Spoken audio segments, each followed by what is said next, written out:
మనిషి జీవితం శాశ్వతంగా నిద్రపోయిన తర్వాత ఎంత గొప్పగా బతికినా శవం అనే అంటారు. సమయం మించకుండా తీసేయండి అని పెద్దలు అంటున్నారు. భార్య గుమ్మం వరకు, కొడుకు కాటి వరకు వచ్చి కర్మ చేసి వెళ్ళిపోయారు. అప్పుడు మొదలవుతుంది ఆత్మఘోష. నా భార్య, నా పిల్లలు, నా ఇల్లు అని గుండెలు బాదుకుంటూ ఆ ఇంటికే వెళతాడు. అతను ఎవరికీ కనిపించడు, వినిపించడు. ఇది నా ఇల్లు, నా వస్తువులు, నా ఆస్తి అని నిన్నటి వరకు కాపాడుకున్న ఏది నాతో తీసుకొని వెళ్ళలేకపోయానే, వీటి కోసమా జీవితం అంతా కష్టపడ్డాను అని ఏడుపు మొదలవుతుంది. గుండె పగిలేలా ఏడుస్తున్న భార్యను చూసి ఉన్నన్ని రోజులు ఏదో సాకుతో సాధించాను, కాస్త ఓపికగా ప్రేమగా ఉంటే బాగుండేది, ఇప్పుడు ఓదార్చే శక్తి కూడా లేదు అని అప్పుడు అనిపిస్తుంది. కుటుంబ సభ్యులను చూసుకొని చేసిన పొరపాట్లు గుర్తు చేసుకొని ఒక్కసారి భగవంతుడు బతికిస్తే అందరికీ క్షమాపణ చెప్పుకొని మళ్ళీ నీ దగ్గరకు వస్తాను తండ్రి అని ఆత్మ ఘోషిస్తుంది.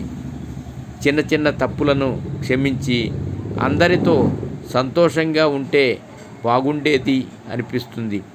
ఎక్కడైతే వదిలేశారో అదే శ్మశానానికి తిరిగి వెళ్ళి అక్కడ ఒంటరిగా రోదిస్తూ భగవంతుడా అని పిలవగానే ఓ స్వరం వినిపిస్తుంది.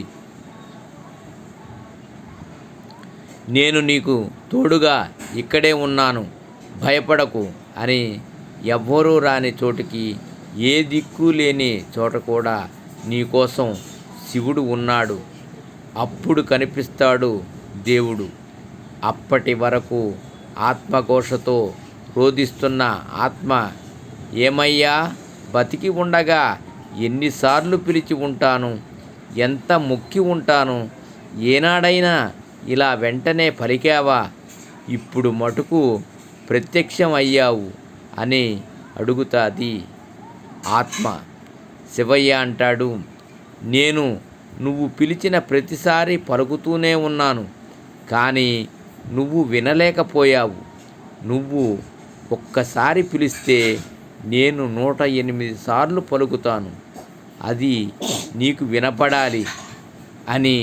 కానీ నువ్వు బతికి ఉన్నంతకాలం నేను, నాది అనే మాయలోనే ఉన్నావు.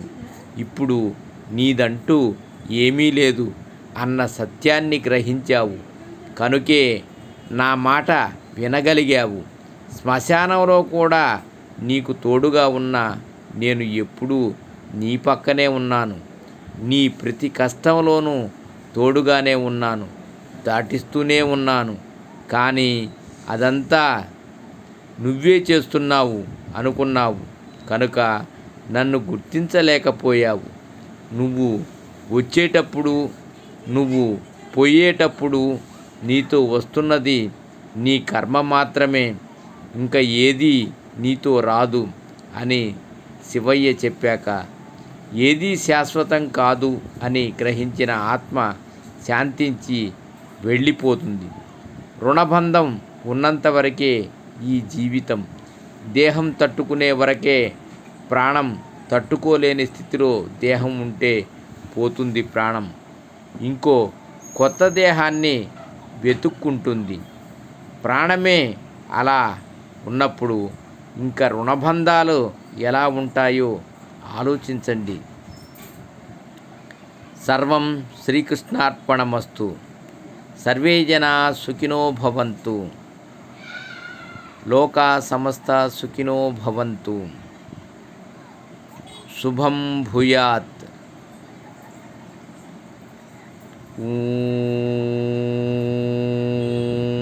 శాంతి శాంతి శాంతి.